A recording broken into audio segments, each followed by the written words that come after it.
The Gravidar Collective did not believe in armor. They did not believe in shields of energy or walls of matter. To the Gravidar, the ultimate defense was the manipulation of the fundamental fabric of the universe itself: gravity. They were a species of ethereal grace, existing in low-gravity environments, their minds attuned to the subtle curvature of spacetime. Their ships were not built for durability, they were vast, elegant rings of spun gravity lattices that danced through the void. They viewed warfare as a vulgar necessity, something to be handled with the least amount of physical exertion possible.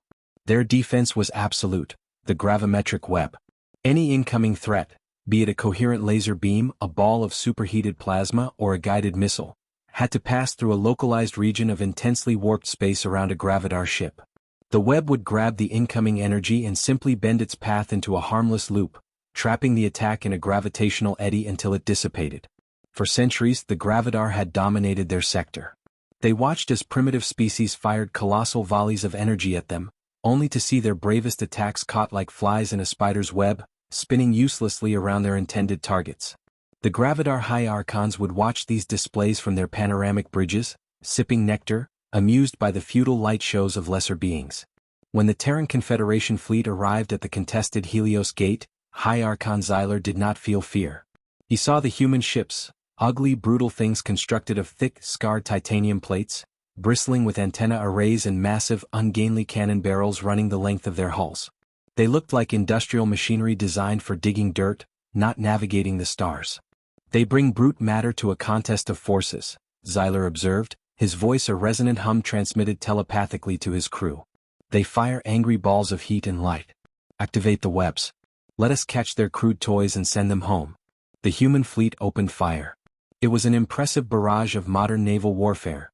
Heavy fusion torpedoes tracked targets with advanced AI, while plasma batteries unleashed torrents of green fire. Xyler watched with satisfaction as the gravimetric webs sprang to life.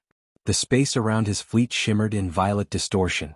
The human torpedoes, confused by the sudden shift in gravity, veered wildly off course, trapped in tight, endless orbits around the Gravidar ships.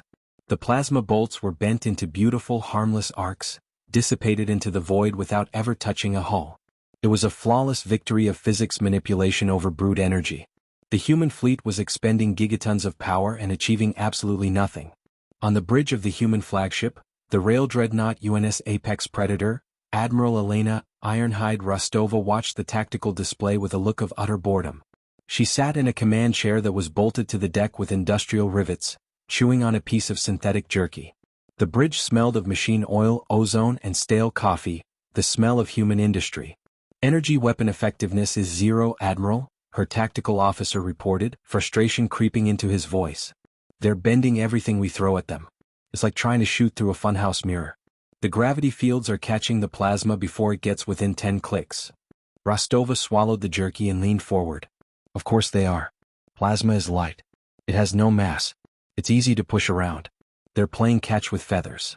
She tapped a heavy, armored glass cover on her console, flipping it open to reveal a large, red analog button. "They think they master gravity because they can bend light," Rostova growled. "They've forgotten that gravity's primary job isn't bending things. It's pulling things. Heavy things. Let's give them something too heavy to catch." She turned to the weapons officer. "Load the main spine. Apps. The iron spear configuration. Max charge." Deep within the bowels of the Apex Predator, a mechanism the size of a cargo train began to move. It loaded a projectile that looked nothing like a futuristic weapon. It was a towering assembly 30 feet long.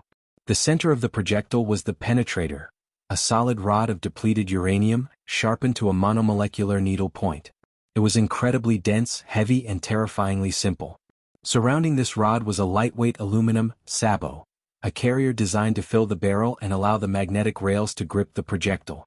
"Capacitors at 120%, the weapons chief reported, his voice vibrating with the hum of the charging rails.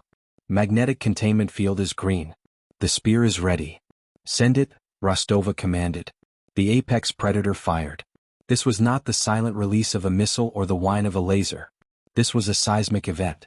The entire 4-kilometer-long dreadnought lurched backward violently as massive inertial dampeners fought to keep the crew from being pasted against the bulkheads. The projectile screamed out of the magnetic barrel at a significant fraction of the speed of light. The moment it left the barrel, The air resistance of the thin nebular gas tore the lightweight aluminum sabot petals away. They peeled back like a blooming flower and disintegrated, leaving only the core projectile. The iron spear. A naked, superdense rod of uranium, flying through the void at unimaginable speed. On the Gravidar bridge, Xyler's sensors suddenly screamed a warning he had never heard before. Archon. A new contact, his sensor seer cried out in mental panic. It has no energy signature. No heat. No guidance system. It is just a hypervelocity mass reading. It is tiny but incredibly dense. Xyler frowned. It is matter. Crude matter. The web will catch it. Intensify the gravitational shear in Sector 4. The gravimetric web flared with power directly in the path of the incoming spear. Space warped violently. Gravity wells formed that would have torn a lesser ship apart or sent a plasma bolt spinning into infinity. But the iron spear was not plasma. It was not a feather. It was a concentrated point of immense density and terrifying momentum. The gospel of momentum teaches that while gravity can affect everything, its ability to alter an object's path is dependent on that object's velocity and mass per surface area. The gravity field tried to grab the spear to pull it sideways. But the spear was moving too fast and it was too heavy for its size. The gravity field slid off the superdense uranium like water off a wax surface. The rod barely deviated a fraction of a degree. It didn't bend. It punched straight through the warped space, ignoring the delicate manipulations of the Gravidar. Xyler watched in horror on his view screen. He saw the tiny dark speck streak right through his impenetrable defensive web. He realized in the final millisecond that he had brought a catcher's mitt to stop a freight train. The impact was silent in the void but catastrophic in reality. The iron spear didn't explode. It didn't need to. It hit the elegant ring structure of Xyler's flagship dead center. The kinetic energy transfer was equivalent to a major asteroid impact concentrated into the tip of a needle. The uranium rod cored the ship.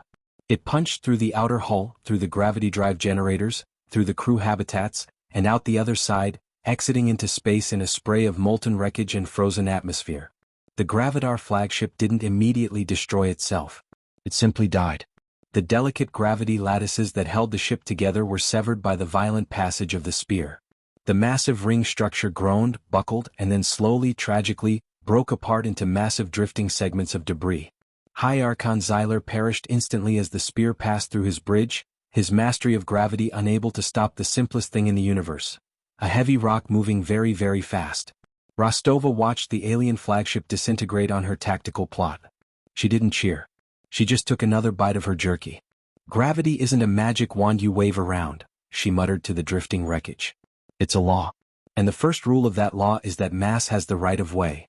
She turned to her comms officer. Signal the rest of their fleet. Tell them the physics lesson is free today. If they don't want another demonstration, they'll clear the gate. The remaining Gravidar ships fled, their faith in their untouchable webs shattered. They had learned a terrifying truth about humans. They were a species that didn't bother untying the intricate knots of the universe. They just cut through them with a heavy, sharp knife. Humanity had proven the ultimate physical HFY truth.